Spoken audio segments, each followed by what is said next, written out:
दोस्तों, इस गर्मी के सीजन में जितनी भी प्रकार की सब्जियां लगाई जाती हैं फरवरी, मार्च और अप्रैल महीने में, कमाई के लिहाज से वो सारी सब्जियां एक तरफ और आज की फसल एक तरफ, इतना जबरदस्त मुनाफा देकर जा सकती है जिस फसल के बारे में आज हम बात करने वाले हैं। मंडी भावों की बात करें तो बीच सीजन में, मतलब एकदम जबरदस्त सीजन जब होता है इस फसल का, जबरदस्त मंडियों में आवक जब होती है इस फसल की, उस समय भी लगभग 40 से 50 रुपए के मंडी भाव इस फसल के मिल जाते हैं। और अगर आप इसको गर्मियों में लगाते हैं तो लगभग 100 से 150 रुपए तक के मंडी भाव आपको मिल सकते हैं। और दोस्तों, इसके बाद इस फसल के 4 सबसे बड़े प्लस पॉइंट है जिनकी वजह से आप इस फसल को लगाने के लिए मैं आपको बोल रहा हूं। यानी कि 4 सबसे बड़े प्लस पॉइंट है इस फसल के। नंबर 1, सबसे ज्यादा यानी कि हाईएस्ट मंडी भाव गर्मियों में। जब तक आपको उत्पादन मिलेगा और जिस दिन से उत्पादन मिलेगा तब तक आपको इसके काफी जबरदस्त मंडी भाव मिलेंगे। 100 से 150 रुपए आप मान के चल सकते हैं। नंबर 2, लगाने का खर्चा बिल्कुल ना के बराबर, बिल्कुल कम खर्चे में आप इस फसल को लगा सकते हैं। और नंबर 3, हाईएस्ट टेम्परेचर में भी यह फसल आसानी से ग्रो हो जाएगी और जबरदस्त उत्पादन आपको देके जाएगी। और चौथा सबसे बड़ा प्लस पॉइंट इस फसल का जो है वो मैं आपको वीडियो में आगे बताऊंगा। जिस समय इस फसल के बारे में हम आखिरी टॉपिक पे बात करेंगे, क्योंकि वो टॉपिक भी इसी से रिलेटेड है, उस समय पे मैं आपको बताऊंगा कि सबसे बड़ा प्लस पॉइंट इस फसल का क्या है। तो दोस्तों, कौन सी सब्जी फसल है जिसको इस समय पे आपको लगाना है, लगाने का सही तरीका कौन सा है, कब तक आप इसकी बुआई कर सकते हैं, कितना आपको इससे उत्पादन मिल सकता है, कितना आपको इससे मंडी भाव मिल सकते हैं और कितना नेट प्रॉफिट 1 एकड़ में यह सब्जी फसल आपको देके जा सकती है। और साथ ही बीज के बारे में भी मैं आपको जानकारी दूंगा कि 1 एकड़ में कितना आपका बीज लगने वाला है। यानी कि कंप्लीट जानकारियां आज के इस वीडियो में आपके साथ शेयर करूंगा। आपको कुछ नहीं करना है, सिर्फ इस वीडियो को लाइक करना है और चैनल भी सब्सक्राइब कर लेना है, ताकि खेतीबाड़ी से रिलेटेड वीडियो सही जानकारी और सही समय पर आपको मिलते रहें। नमस्कार दोस्तों, मेरा नाम है सुरेश और आप देख रहे हैं खेत किसान झुंझुनू। दोस्तों, हम जब किसी और सीजन में सब्जी फसल का चुनाव करते हैं, लगाने से पहले सोचते हैं कि हमें कौन सी फसल लगानी चाहिए, तो दिमाग में हमारे सिर्फ और सिर्फ एक ही चीज रहती है कि कौन सी फसल हमें सबसे अच्छे मंडी भाव देके जा सकती है। जिस फसल का अनुमान हमें रहता है कि यह फसल हमें इस समय लगाने पर आने वाले दिनों में अच्छे खासे मंडी भाव देके जा सकती है, इस तरह की फसलों का हम चुनाव करते हैं। लेकिन इस समय पे, इन गर्मियों में अगर आप सब्जियां लगा रहे हैं तो ज्यादा मंडी भाव के बारे में आपको सोचने की जरूरत नहीं है। चाहे आप इस समय पे कोई सब्जी फसल लगा लो, आप इस समय पे अपनी मंडियों में जाके देख लीजिए, जिस फसल के सबसे कम मंडी भाव है इस समय पे, आप चाहे उसी फसल का चुनाव कर लीजिए। जिस समय पे आपकी फसल तैयार होगी, हार्वेस्टिंग पे आएगी, उस फसल के भी आपको काफी अच्छे मंडी भाव मिल जाएंगे। क्योंकि इस समय पे ये सीजन ऐसा है जिसमें अगर आप सब्जियां लगाते हैं तो जिस समय पे आपकी फसलें तैयार होती हैं, ज्यादातर सब्जियों के आपको काफी अच्छे मंडी भाव मिल जाते हैं, चाहे आप कोई भी फसल लगा लीजिए। क्योंकि उस समय पे मंडियों में काफी कम सब्जियों की आवक होती है और सब्जियों की डिमांड जो होती है वो काफी ज्यादा होती है। तो इस समय पे आप अगर सब्जी फसल का चुनाव कर रहे हैं, सब्जियां लगाने की सोच रहे हैं, तो आपको दिमाग में यह सोचकर सब्जी फसल का चुनाव करना है कि इस सीजन में लगाने पर कौन सी सब्जी फसल गर्मी के सीजन में भी अच्छे से सर्वाइव कर जाएगी, अच्छे से उत्पादन दे जाएगी और अच्छा उत्पादन दे जाएगी। जो सब्जी फसल इस समय लगाने पर आपको सबसे अच्छा उत्पादन देके जाएगी, लाखों का मुनाफा भी वही फसल देके जाएगी। क्योंकि उत्पादन अगर इस समय पे, क्योंकि गर्मियों में टेम्परेचर काफी ज्यादा होते हैं और इन गर्मियों में हर फसल अच्छा उत्पादन देके नहीं जा सकती, हर फसल अच्छे से ग्रो नहीं हो सकती। तो जो फसल आज के इस वीडियो में मैं आपको बता रहा हूं, वो फसल इस समय लगाने पर अच्छे से ग्रो भी होगी, उत्पादन भी अच्छा मिलेगा और मंडी भाव भी मैंने आपको बता दिए काफी जोरदार देके जा सकती है। तो दोस्तों, यहां पर मैं आपको जिस फसल के बारे में बताने जा रहा हूं, उस फसल का नाम सुनकर, सिर्फ नाम सुनकर कुछ किसान भाई वीडियो छोड़ देते हैं।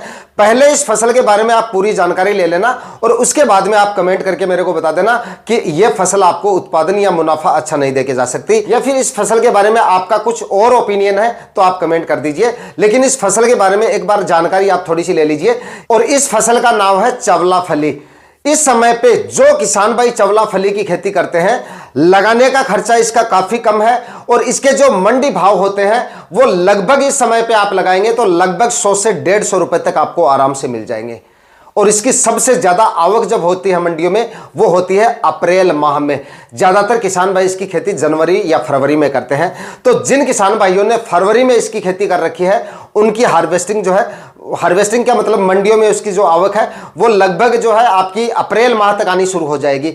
अप्रैल में सबसे ज्यादा आवक होती है इसकी मंडियों में, और अप्रैल माह में जिस समय इसकी आवक सबसे ज्यादा होती है तब भी इसके 40 से 50 रुपए के मंडी भाव कम से कम होते हैं, इससे डाउन कभी भी इसके मंडी भाव नहीं होते हैं। तो जिस समय पे आपकी फसल हार्वेस्टिंग पे आएगी, यानी कि अगर आप मार्च के आखिरी सप्ताह में इसको लगाते हैं या फिर अगर अप्रैल माह में लगाते हैं, 15-20 अप्रैल तक आप इसको लगा सकते हैं, तो 15-20 अप्रैल तक भी आप इसको लगाते हैं और जिस समय पे आपकी फसल हार्वेस्टिंग पे आएगी उस समय पे फरवरी वाली फसल की हार्वेस्टिंग कम हो जाएगी या ना के बराबर हो जाएगी। तो आपको भी इसके मंडी भाव लगभग 100 रुपए आप मान के चलिए, 100 से 150 रुपए तक आराम से आपको मिल सकते हैं। 150 भी नहीं मिलते हैं तो 80-90 रुपए तक भी आपको मंडी भाव मिल जाते हैं। तब भी इसका उत्पादन मैं बताऊंगा, और लगाने का इसका खर्चा अगर कैलकुलेशन करके आप निकालते हैं तो लगभग 2 से 2.5 लाख रुपए का मुनाफा यह फसल आपको देके जा सकती है। किस तरह से देके जा सकती है, आप एक ये पहले क्लिप देख लीजिए किसान भाई की। इस फसल को किसान भाई ने लगाया था लगभग दिसंबर में लगाया था, और अभी इसके जो मंडी भाव चल रहे हैं किसान भाई ने बताया कि लगभग 150 रुपए के आसपास चल रहे हैं। शुरुआत में 150 रुपए से शुरुआत हुई थी और लगभग 15-20 दिन हो गए इनके हार्वेस्टिंग चलते हुए, 15 दिन से ये अपनी मंडियों में इसको ले जा रहे हैं, और मार्च के आखिरी सप्ताह तक भी लगभग 100 रुपए से कम इसके मंडी भाव नहीं मिलेंगे। और उत्पादन की बात की जाए तो लगभग आप ये मान के चलिए कि चौड़ा फली का जो उत्पादन होता है इसकी काफी ज्यादा हार्वेस्टिंग हो जाती है। समय समय पर लगाने का तरीका बताऊंगा, बीज डालने का तरीका बताऊंगा। सही तरीके से अगर आप इसकी खेती करते हैं तो लगभग 25 से 30 क्विंटल तक आपको उत्पादन मिल जाता है। तो आप कैलकुलेशन निकाल लीजिए, लगभग 2.5 से 3.25 लाख रुपए के आसपास इसका मुनाफा आता है, और लगाने का खर्चा बिल्कुल कम है, ना के बराबर आपको इसका खर्चा होगा। लगाने का खर्चा मतलब काफी कम है। इस समय पर लगाई जाने वाली सब्जियों में सबसे ज्यादा फायदा यह फसल आपको देके जा सकती है। सबसे पहले बात करेंगे इसकी खेती करने का सही समय कौन सा है, किसान भाई कब कब कौन से एरिया में इसको लगा सकते हैं। तो भाई आप इसको हर जगह पे लगभग फरवरी माह से लेकर 15 अप्रैल तक आप इसकी बुआई कर सकते हैं। और जिन किसान भाइयों की जमीन अभी खाली होने वाली है, तो अगर आप मार्च के आखिरी सप्ताह में या अप्रैल के पहले सप्ताह में इसकी बुआई कर देंगे तो इसकी खेती के लिए वो समय एकदम सही रहेगा। या अगर अप्रैल के पहले सप्ताह तक बुआई नहीं होती है तो लास्ट आप इसको जो है जहां पे लू वगैरह चलती है, ज्यादा टेम्परेचर रहते हैं, मैदानी इलाकों की बात कर रहा हूं, ऐसे इलाकों में आप इसकी खेती 15 अप्रैल तक कर सकते हैं। पहाड़ी क्षेत्रों में अप्रैल और मई माह में भी आप इसको लगा सकते हैं जहां पे लू वगैरह नहीं चलती है। आप कमेंट करके पूछ लीजिएगा कौन से इलाके से, मैं बता दूंगा, जवाब दे दूंगा आपको।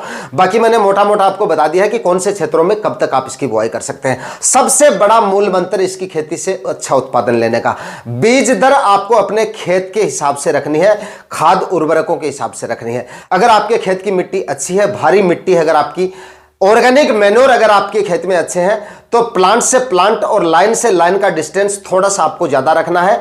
बीज दर मैं बताऊंगा उससे आपको थोड़ी सी कम रखनी है। सबसे पहले बात कर ही लेते हैं बीज दर के बारे में। लगभग 1 एकड़ में 3 kg बीज की आपको आवश्यकता पड़ेगी। अगर आप सिंपल और साधारण विधि से खेती करते हैं, मतलब कल्टीवेटर या मतलब देसी हल से इसकी बुआई कर देते हैं, तो मैं कहूंगा आपसे कि 3 kg से आपको बीज ज्यादा नहीं रखना है 1 एकड़ में। और अगर मैंने आपको कंडीशन बता दी कि अगर खेत की मिट्टी अगर आपकी अच्छी है, ऑर्गेनिक मैन्योर अच्छा है, और लगाने से पहले अगर आप गोबर की खाद वगैरह ठीक से डाल रहे हैं तो इससे थोड़ा सा और कम रख सकते हैं बीज। और अगर आपके खेत की मिट्टी कमजोर है, ऑर्गेनिक मैन्योर कम है आपके खेत में, मतलब हल्की मिट्टी में अगर आप खेती कर रहे हैं, तो 3 kg तक आप इसका बीज जो है वो रख सकते हैं।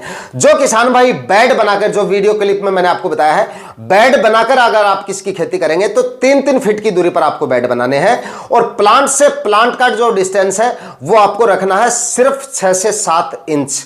और जमीन अच्छी है आपकी तो मैंने आपको बता दिया 7 से 8 इंच भी कर सकते हैं। कहने का मतलब है कि इसमें मतलब ज्यादा खाद उर्वरकों की आवश्यकता नहीं पड़ती है, और जितने अच्छे आपकी मिट्टी जितनी अच्छी होगी, ऑर्गेनिक मैन्योर अगर आपकी जमीन में अच्छे हैं, तो इसका प्लांट जो है वो काफी ज्यादा हैवी हो जाता है। और प्लांट जितना इसका हैवी होता है उत्पादन आपको उतना ही अच्छा मिलता है, और उत्पादन की क्वालिटी भी इतनी, मतलब ज्यादा, मतलब नंबर्स ऑफ प्लांट अगर ज्यादा रहेंगे, बीज दर अगर आपने ज्यादा रखी तो आपको फल फूल कम देखने को मिल सकते हैं, उत्पादन थोड़ा सा डाउन रह सकता है, और हार्वेस्टिंग में भी काफी दिक्कतें आ सकते हैं, रोग बीमारियां भी कम देखने को मिलेंगी।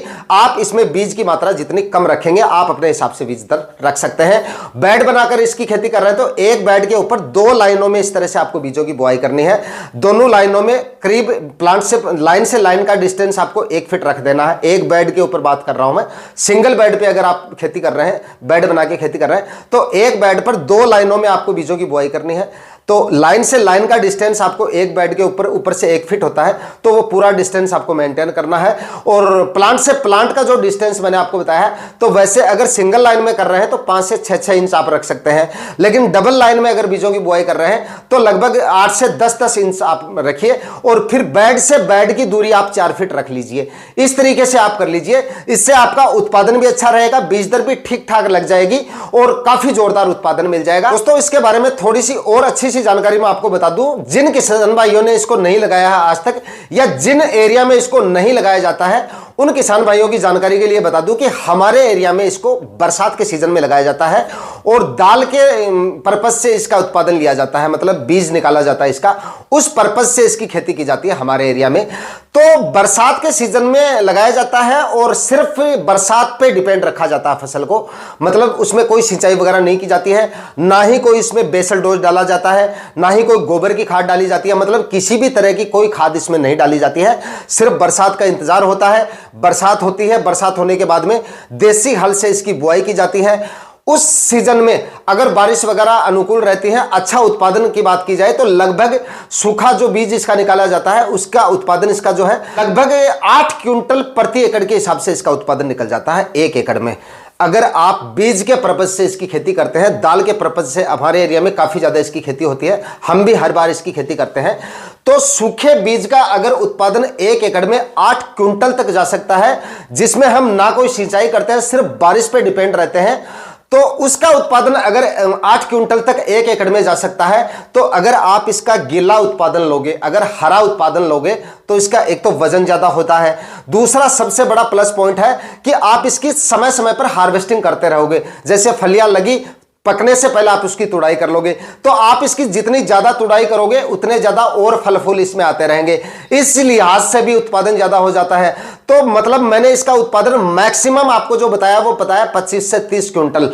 अगर आप सही तरीके से खेती करते हैं तो जो उत्पादन मैंने आपको बताया है उतना उत्पादन आराम से आप इसका ले सकते हैं, कोई ज्यादा उत्पादन नहीं बताया है। 25 क्विंटल उत्पादन 1 एकड़ में भी अगर आप इसका पकड़ के चलते हैं और अगर 100 रुपए मंडी भाव लेके चलते हैं, तब भी आप खुद कैलकुलेशन निकाल सकते हैं कि काफी जोरदार मुनाफा देके जा सकते हैं।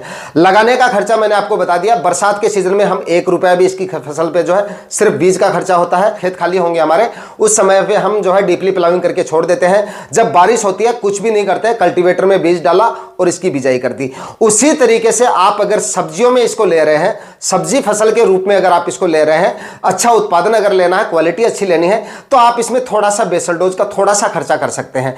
इसके लिए आप 40 केजी 1 एकड़ में डीएपी खाद ले लीजिए, और म्यूरेटॉप पोटाश की बात करें तो 20 केजी म्यूरेटॉप पोटाश ले लीजिए। थोड़ा सा 2 केजी प्रति एकड़ के हिसाब से सल्फर जरूर ऐड कर लीजिए इसमें, और यूरिया खाद की इसमें जरूरत नहीं है। फिर भी अगर आप चाहें तो 10 केजी प्रति एकड़ के हिसाब से आप इसमें यूरिया खाद ले लीजिए, और 2 ट्राली सड़ी हुई गोबर की खाद आप ले लीजिए 1 एकड़ में। चाहे आप बेड बना के खेती करें या चाहे आप जो है देसी हल से या फिर कल्टीवेटर से सिंपल और साधारण विधि से खेती करें। सिंचाई की बात करें तो फव्वारों से भी आप इसकी खेती कर सकते हैं, क्यारियां बनाकर भी आप इसकी खेती कर सकते हैं, और जिन किसान भाइयों के पास में ड्रिप इरिगेशन है वो तो बेड बना के इसकी खेती कर ही सकते हैं, कोई दिक्कत नहीं, इसमें उत्पादन उससे भी काफी अच्छा मिल जाएगा। लेकिन जो किसान भाई बिल्कुल कम खर्चे में करना चाहें, वो इसकी खेती में मैं कहूंगा कि थोड़े से बेसल डोज जरूर डालें, बाकी सिंपल विधि से आप खेती कर लीजिए। 2.5 से 3 केजी 1 एकड़ में आप बीज डाल दीजिए कल्टीवेटर की सहायता से, समय समय पर सिंचाइयां करते रहिए। तेज टेम्परेचर में भी यह फसल आसानी से ग्रो हो जाएगी, आसानी से काफी अच्छा उत्पादन आपको दे जाएगी। तो दोस्तों, इस फसल के बारे में मैंने कंप्लीट जानकारी आपको देने की कोशिश की है। फिर भी अगर आप लोगों के कोई सवाल है तो कमेंट सेक्शन में आप पूछ लेना। और अब बात करते हैं सबसे इंपॉर्टेंट टॉपिक, जो मैंने आपको चौथा प्लस पॉइंट बताया था कि इस फसल को लगाने पे सबसे बड़ा फायदा आपको क्या हो सकता है। तो उत्पादन और मुनाफा तो मैंने आपको बता दिया, कमाई तो आपको इस फसल से होगी ही। उसके बाद जब ये फसल जो है लगभग 60 से मैक्सिमम 70 दिन की फसल है, कम समय में ये आपको उत्पादन देना शुरू कर देगी, मतलब मैक्सिमम 30 दिन में आपको 30 से 35 दिन में पहली हार्वेस्टिंग दे देगी।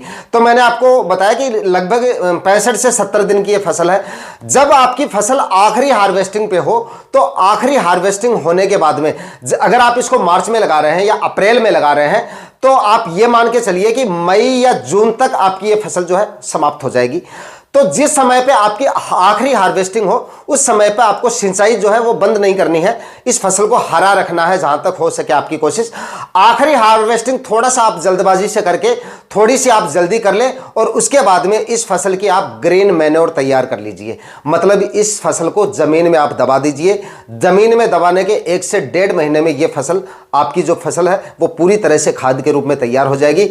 फिर उसके बाद में जुलाई अगस्त में यहां पर आप दूसरी फसल लीजिए, सब्जी फसल लगाइए। काफी अच्छा काम करती है ग्रीन मैन्योर में। जो किसान भाई ग्रीन मैन्योर बनाते हैं उनको शायद पता भी होगा। गंवार और आपकी जो गंवार फसल है वो, और ये जो आपकी जो चवला मोठ होता है, हमारे यहाँ पे मोठ बोलते हैं इसको, चवला फली की फसल है, ये फसल मतलब जो ग्रीन मैन्योर में काफी ज्यादा अच्छे से काम करती है। काफी ज्यादा किसान भाई इसकी मतलब ग्रीन मैन्योर के रूप में भी इसको लेते हैं। तो अगर आप इसको आखिरी हार्वेस्टिंग लेते हैं उस समय पे थोड़ी सी आखिरी हार्वेस्टिंग में थोड़ी सी जल्दी करके और इसको जमीन में दबा दीजिए। ना ही तो आपको फसल को खत्म करना पड़ेगा, ना ही आपको मतलब हटाना पड़ेगा खेत से। मतलब आपकी खाद भी बन जाएगी, हार्वेस्टिंग भी आपकी हो गई, बेकार भी नहीं करनी पड़ी, और लगभग 40-45 दिन में आपकी खाद जो है वो पूरी तरह से तैयार हो जाएगी। उसके बाद में आप नेक्स्ट फसल ले सकते हैं। काफी अच्छा काम करेगी आपकी अगली फसल में ये खाद। आज के वीडियो में इतना ही, मिलता हूं किसी और वीडियो में नए टॉपिक के साथ। तब तक के लिए जय हिंद, वंदे मातरम।